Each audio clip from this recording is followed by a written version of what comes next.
Hi everyone, हम लोग start कर रहे हैं यूनिट नंबर 3। एंड हमने यूनिट 1 कवर करें एंड यूनिट 2 पॉट जो हमने इसका एक ओवरव्यू दिया है। फर्स्ट में हम लोगों ने देखा था कि basics and algorithm and flow chart unit 2 में कवर किया। एंड साथ में जैसे हम यूनिट करते हैं उसके बाद हम एमसीक्यू करते हैं। तो सेम मेडिटेड यूनिट 3 हम थोड़ा कॉन्सेप्ट क्लियर करेंगे, देन उसके बाद एमसीक्यू। पार्ट 1 में हम सिर्फ थ्योरेटिकल पार्ट कवर कर रहे हैं एंड इसका जो पार्ट 2 आएगा उस पार्ट 2 के अंदर प्रोग्रामिंग पार्ट करेंगे एंड जो पार्ट 3 होगा उसमें हम एमसीक्यू पार्ट सोल्व करेंगे। तो let's start unit number 3। But is the Python Python है क्या? तो पाइथन क्या, इट्स इंटरप्रेटेड या हाई लेवल या ऑब्जेक्ट ओरिएंटेड प्रोग्रामिंग लैंग्वेज कह सकते हैं। ऊप्स, पाइथन हमारा एक ऑब्जेक्ट ओरिएंटेड प्रोग्रामिंग लैंग्वेज होती है। तो हम लोगों ने फर्स्ट में देखा था high level language, low level language. तो पाइथन कैसी लैंग्वेज है? एक हाई लेवल। तो हाई लेवल लैंग्वेज आप लोगों ने देखा था कि किस तरह से कन्वर्ट करते हैं। जैसे कि हमारे पास, कि हमारा कंप्यूटर पे एक ही लैंग्वेज समझता है जिसको हम बोलते हैं बाइनरी लैंग्वेज। तो जो आपने कोड लिखा होता है, जो इंग्लिश लैंग्वेज जिसको हम सोर्स कोड कहते हैं, तो उसमें उसे कन्वर्ट कर देता है हमारी उसको बाइनरी लैंग्वेज में। तो पाइथन हमारी एक कैसी लैंग्वेज है? हाई लेवल लैंग्वेज जो उप्स बेस्ड है। तो पाइथन को जो बनाया था वो गाइडो वैन रोसम ने बनाया था 1999 के दशक में। गाइडो वैन रोसम एक प्रोग्रामर थे। ये बहुत ही अच्छी प्रोग्रामिंग लैंग्वेज है पाइथन। इसके द्वारा बहुत सी एप्लीकेशंस बनाई जाती हैं।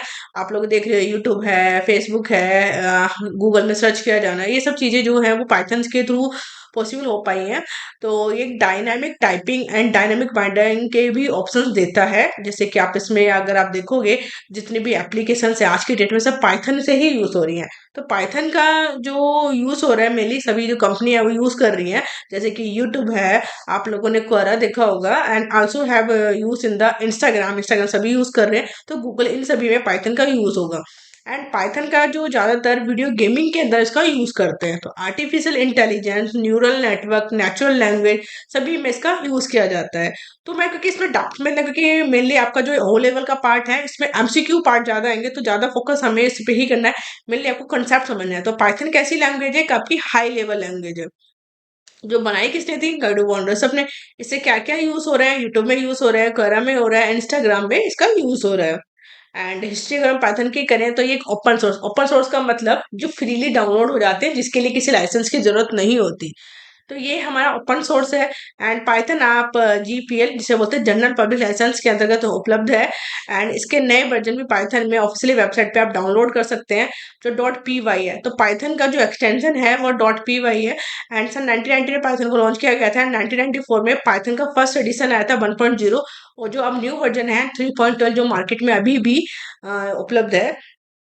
तो ये थोड़ी सी हिस्ट्री थी पाइथन से रिलेटेड। एंड पाइथन से रिलेटेड में ये वर्क कैसे करता है, पाइथन काम कैसे करता है। सबसे पहले हम एक एडिटर यूज करते हैं।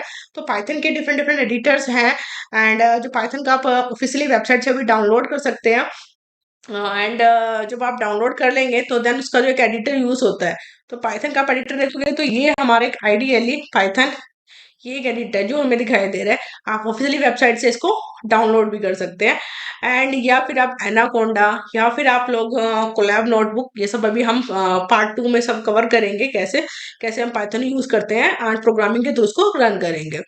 तो यहाँ पे आप देखोगे तो पाइथन जिसमें हम एडिट, जिसमें कोडिंग करते हैं, एंड उसको हम बोलते हैं सोर्स कोड। तो सोर्स कोड ये कन्वर्ट करता है जो कंपाइलर, उसको वाइट कोड अब जो मिलता है वो वाइट कोड को फिर यहाँ पे इंटरप्रेटर को क्या करेगा, उसको बीएमपी मतलब वर्चुअल मशीन, जो आपकी कोडिंग जो प्रोग्रामिंग लैंग्वेज है उसका वर्चुअल मशीन जो उसके अंदर उपलब्ध होती है लाइब्रेरी मॉड्यूल। क्योंकि हमसे आपने देखा होगा प्रिंट की स्टेटमेंट करते हैं, जो भी हमारी लाइब्रेरी होती है उसको वो हमारे पे क्या करता है, कन्वर्ट कर देता है। क्योंकि इसमें ऑब्जेक्ट ओरिएंटेड प्रोग्रामिंग में तो सबसे पहले एक एडिटर यूज होता है। एडिटर हमारा जिसमें हम कोडिंग करेंगे उसको हम बोलते हैं सोर्स कोड।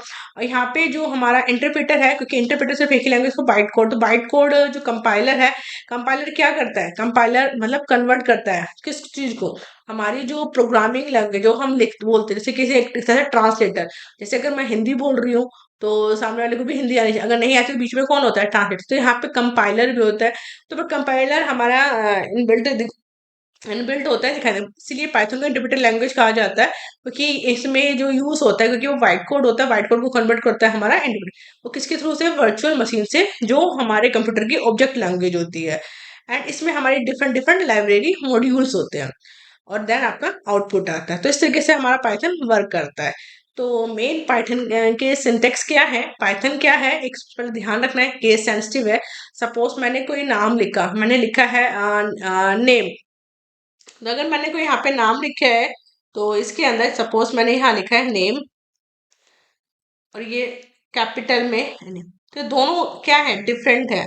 तो इसीलिए आपने जिस नाम से वेरिएबल डिक्लेयर करें, आप उसी तरह से यूज करेंगे। अभी हम वेरिएबल्स के बारे में देखेंगे। बट पाइथन क्या है, हमारी केस सेंसिटिव। केस सेंसिटिव का मतलब, अगर पाइथन में हम प्रिंट कराते हैं तो प्रिंट पी स्मॉल ही लिखना, अगर आपने कैपिटल लिखा तो एरर आ जाएगी। तो पाइथन में आप ऐसा नहीं है कि आप कैपिटल, तो आपको या तो स्मॉल, दोनों का मीनिंग क्या होगा, डिफरेंट। तो पाइथन हमारी कैसी है, केस सेंसिटिव लैंग्वेज है। पाइथन में कहीं भी हम सेमीकोलन यूज नहीं कर रहे हैं। एंड पाइथन में आपको कोई कमेंट वगैरह देनी होती है तो आप ये यूज करते हैं। पाइथन में इंडेंशन का बहुत यूज होता है। तो जैसे कि अगर हम यहाँ पे करें ये इस तरीके से, इफ मैंने लिखा A is greater than B, ठीक है। देन अब इंडेंशन का मतलब, मैंने अगर कोई इसके अंदर स्टेटमेंट दे रही तो वो हम यहाँ, अगर आपने इधर लिख दिया तो इसका मतलब ये इसके बाहर हो गया। तो इंडेंट का मतलब, एक इंडेंट का मतलब होता है एक टैब। एक टैब कितने स्पेस के बराबर होता है, 4 स्पेस के बराबर। तो आप 4 स्पेस मतलब यहाँ पे, तो आप यहाँ पे प्रिंट करते हैं। देन ये सब चीजें हम सीखेंगे जो हम इसका पार्ट 2 करेंगे। तो प्रोग्रामिंग के अंदर भी बेसिक चीजें समझ लीजिए कि इसमें इंटेंशन क्या होता है। तो इंटेंशन का मतलब यहाँ पे स्पेसिंग, तो इंटेंशन का मतलब वो इस चीज के इसके अंदर है। अदर जो प्रोग्रामिंग लैंग्वेज होती थी तो उसके अंदर हम इस तरीके से यूज करते थे। बट यहाँ पे ये कर्ली ब्रेसेस यूज नहीं होती है, यहाँ पे यूज होता है इंडेंशन, मतलब ये इसका ब्लॉक है। ऐसे ही हमारे पाइथन के अंदर जो हम इंडेंशन यूज होता है, इसका मतलब ए इज ग्रेटर देन बी, तो मीन्स यहाँ पे आप कर रहे हो इसके ब्लॉक का मतलब ब्लॉक। अदरवाइज आप यहाँ पे इंडेंट नहीं दोगे तो वो इसके नीचे, इसका मतलब वो उसके बाहर हो गया। पाइथन में प्रोग्राम के दो तरीके होते हैं, एक होता है हमारा स्क्रिप्ट मोड, एक होता है हमारा इंटरेक्टिव मोड। अब ये स्क्रिप्ट मोड, ये इंटरेक्टिव मोड क्या होता है, जिसमें हम पूरा ब्लॉक ऑफ, पूरा एक लाइन बाय लाइन कोड लिखते हैं उसका इंटरेक्टिव। स्क्रिप्ट मोड का मतलब पूरी फाइल में हमने कोड एक साथ, उसको एक साथ एग्जीक्यूट कराते हैं। तो जैसे अगर हम यहाँ पे देखें तो ये हमारा आइडियली है। अगर इसको हम बोले तो ये हमारे पास, इसमें हम कोड जब रन करते हैं ये हमारा हो जाएगा इंटरेक्टिव मोड। बट अगर मैं इसी फाइल में, जैसे अगर मैंने यहाँ पे कुछ भी प्रोग्राम को रन कर रहे हैं, मैंने यहाँ पे लाइन बाय लाइन, मुझे जैसे सपोज ए इक्वल टू मैंने यहाँ 10 दिया, then B is equal to मैंने यहाँ पे 20 दी, तो ये मेरे क्या हो गया, इंटरेक्टिव मोड, मतलब पूरा कोड एक साथ ब्लॉक में रन हो रहा है। ठीक है, लाइन बाय लाइन रन कर रहे हैं। बट हम स्क्रिप्ट मोड करते हैं जिसमें पूरा कोड एक साथ, यहाँ पे हमने लिखा है A is equal to 10 and B is equal to 20, then print. इस तरीके से हम पूरे कोड को एक साथ लिख के तब हम रन करते हैं। तो ये मोड हमारा होता है स्क्रिप्ट मोड। आई होप चीजें क्लियर हो रही होंगी आपको। Next, what is the variable. अब वेरिएबल क्या चीज है पाइथन के अंदर। पाइथन में एक तरीके से अगर हम करें, सपोज आप इफ यू वांट वाटर, तो आप अगर आप पानी लेना चाहते हो, देन वी नीड ना, हमें क्या चाहिए, ग्लास चाहिए। तो same edited in the computer have, आप जो भी आपके कंप्यूटर है, आप उसके अंदर आप कोई वैल्यू स्टोर कराना चाहते हो तो उस किसी न किसी के अंदर तो कंटेन कराओगे ना। जैसे पानी हम ग्लास में कंटेन करते हैं, ऐसे ही हमें कोई वैल्यू है उसको कहीं ना कहीं स्टोर कराते हैं, तो that we called a variable. उसी चीज को हम बोलते हैं वेरिएबल। तो यहाँ पे जैसे टू, टू किसकी वैल्यू, ए की, बी क्या है। तो कंप्यूटर में एक इनको हमने जिस नाम से इनको बुलाया जाता है तो उसको एक नाम, जिसको हम बोलते हैं वेरिएबल। तो वेरिएबल के कुछ रूल्स होते हैं। वेरिएबल का नाम हमेशा लेटर से स्टार्ट होना चाहिए। अब अगर जो वेरिएबल का नेम है, जैसे हमने इसमें करा, मैंने ये करा, हम करते हैं फर्स्ट नेम। अगर आप ऐसे ही किसी का लिखो, मैंने लिखा यहाँ पे मोहन, ये तो वैल्यू हो गई। बट अगर आप ऐसे दे तो ये एरर देगा। अगर आपको इनके बीच में, अगर आपको ऐसा लिखना है तो यहाँ पे यूज करना होता है अंडरस्कोर। तो ये रूल ध्यान रखना है। एंड कभी भी हम डिजिट से स्टार्ट नहीं करेंगे वेरिएबल करने से। मैंने यहाँ पे वन नहीं लिख सकती, बट हाँ मैं ये लिख सकती हूँ, फर्स्ट नेम, ऐसे वन। डिजिट हम बाद में लगा सकते हैं बट स्टार्टिंग में कभी नहीं। तो ये कुछ रूल ध्यान रखने हैं। वेरिएबल के नेम में आपके अल्फा न्यूमेरिक कैरेक्टर आएंगे, अंडरस्कोर आ सकता है, एंड ए टू जेड कोई भी नहीं, अंडरस्कोर। वेरिएबल का जो नेम है वो केस सेंसिटिव है, मैंने अभी जैसे बताया, क्योंकि पाइथन क्या है। अब ये ए दोनों क्या है, डिफरेंट या ऐसे, तो तीन नेम हो गए, डिफरेंट वेरिएबल्स हो गए।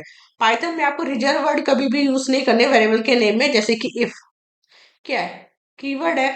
या फिर हमने अगर करा एल्स, ये सब क्या है, कीवर्ड। तो ये ऐसे जो वेरिएबल्स के नेम होते हैं, तो वेरिएबल्स के नेम जैसे एल्स, एल्स में मैंने क्या लिखा, ये नेम, उसमें मैंने टैग, तो ये नहीं दे सकते। आपको अगर देना है तो ए दे दो या नम दे दो। बट जो ये चीज होती है वेरिएबल नेम, वो कभी भी नहीं देने, ये रूल है हमारा। तो वेरिएबल्स के पाइथन के जो रूल्स हैं उसमें आप कभी भी वेरिएबल्स के नेम में कभी भी आपको कीवर्ड नहीं देने, तो ये रूल याद रखने हैं। And what is the data type? Data type मतलब किस टाइप की वैल्यू, डेटा मतलब डेटा किस टाइप का डेटा। डेटा मीन्स कोई भी आपकी रो डेटा कोई भी वैल्यू हो सकती है, बट वो वैल्यू किस टाइप की है, तो उस चीज को हम बोलते हैं डेटा टाइप। अगर आपने नंबर वाली दी that we call the numeric, आपने पॉइंट वाली दी दैन फ्लोट। कॉम्प्लेक्स हमारे पाइथन में यूज होता है जैसे कि हमारे इमेजनरी और real number. And text type जिसमें आप किसी के नेम तो स्ट्रिंग बोलते हैं।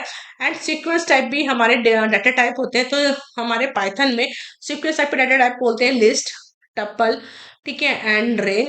एंड डिक्शनरी भी इसके अंदर आता है। एंड बुलियन टाइप में हम यूज करते हैं बुल। एंड सेट टाइप में हम यूज करेंगे सेट या फ्रोजन सेट। मैपिंग टाइप में आप यूज करोगे डिस्ट। एंड बाइनरी टाइप में यूज करोगे बाइट वाइट एरे। बट हमारे ओ लेवल के सिलेबस में न्यूमेरिक है, टेक्स्ट टाइप है, सीक्वेंस टाइप है, एंड मैपिंग टाइप है और सेट। ठीक है, बाकी हमारे इसमें सिलेबस में आपको सबको पता होना चाहिए डाटा टाइप कौन से होते हैं, तो किस टाइप की वैल्यू को आप स्टोर करना। सपोज मैंने यहाँ पे बोला a इज इक्वल टू 10, तो मतलब ये न्यूमेरिक टाइप है। मैंने बोला a इज इक्वल टू 10.5, तो ये मेरा हो गया फ्लोट टाइप। मैंने बोला a is equal to Mohan, तो ये मेरा हो गया स्ट्रिंग टाइप। ठीक है, तो जिस टाइप की वैल्यू है उस टाइप की वैल्यू को अगर हमें चेक करना है तो देन आप यूज कर सकते हो। यहाँ पे यूज करते हैं टाइप। आप लिखोगे यहाँ पे तो ये बता देगा स्ट्रिंग टाइप की वैल्यू है। सपोज जैसे कि अगर इसके अंदर हम देखें, मैंने यहाँ पे करा टाइप देन ए, चेक करो ये बता देगा इंटीजर टाइप का। मैंने यहाँ पे लिखा A is equal to Mohan and type A, then आप बता देगा स्ट्रिंग। तो आपको किसी भी टाइप की वैल्यू चेक करनी है देन आप इसके अंदर चेक कर सकते हो।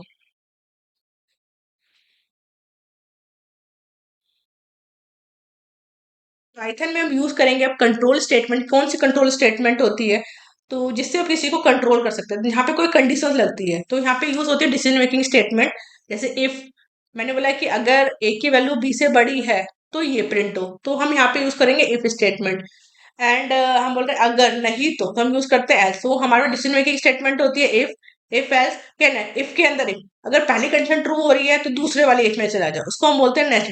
ये बाकी सारा हम पार्ट जो भी चीजें हैं फर्दर जो भी हमारी स्लाइड्स होंगी मीन्स फर्दर हमारी वीडियो होंगी उसमें हम प्रोग्रामिंग का पार्ट करेंगे। देन आपको और भी अच्छे तरीके से अभी फिलहाल कंसेप्ट समझना है कि डिसीजन मेकिंग स्टेटमेंट किसे कहते हैं। जहाँ पे कुछ कंडीशन, जहाँ पे कुछ कंट्रोल कर सकते हो, पर्टिकुलर आप किसी चीज को कंट्रोल कर रहे हो, तो देन यहाँ पे हम बोल रहे हैं कि अगर ऐसा है तो ये इफ एल्स और नेस्टेड इफ यूज होता है। एंड इसी के अंदर यूज होते हैं लूप। लूप है जहाँ पे जो काम आपको बार बार रिपीट करना हो उसको हम बोलते हैं। तो पाइथन में हमारे टू टाइप के लूप है जिसको बोलते हैं for loop and while loop. अगर जहाँ पे हमारी कंडीशन फिक्स होती है कि मुझे 1 से लेकर 10 तक नंबर प्रिंट कराना है तो देन आपको यूज करना चाहिए फॉर लूप।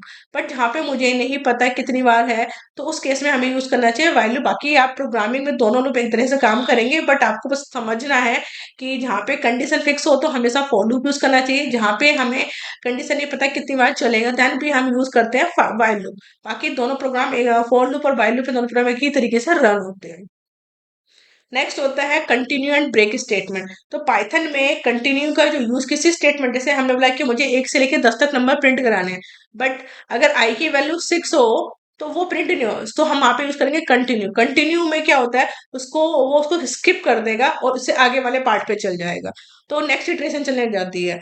और ब्रेक जहाँ पे हमारी कंडीशन ट्रू हो गई वो वहीं पे क्या हो जाएगा स्टॉप। मैंने बोला आई इक्वल टू 5, मतलब आई की वैल्यू जहाँ पे 5 हो वहीं पे क्या हो जाए। अगर 1 से लेकर 10 तक नंबर प्रिंट करा रहे हैं और मैंने बोला आई की वैल्यू अगर 5 के इक्वल हो जाती हो तो वहीं पे प्रोग्राम स्टॉप, तो वो प्रिंट नहीं करेगा। तो उस केस में हम यूज करते हैं ब्रेक। तो ब्रेक जहाँ पे हम ब्रेक लिख देंगे जहाँ कंडीशन सेटिस्फाई हो रही है वो वहीं पे क्या हो जाएगा स्टॉप। बट कंटिन्यू में क्या होता है जहाँ पे कंडीशन ट्रू होती है उस केस को वो स्किप करके वो आगे चले जाता है, तो कंटिन्यू में प्रोसेस दोबारा चलता है। एंड आई थिंक आपको ये सारी चीजें क्लियर हो रही होंगी। अब एंड इसका जो पार्ट 2 करेंगे उसमें हम प्रोग्रामिंग पार्ट क्लियर करेंगे, ये हम थोड़ा थियोरेटिकल पार्ट एक overview. And thanks for watching video. If you have any doubt तो please mention in the comment section.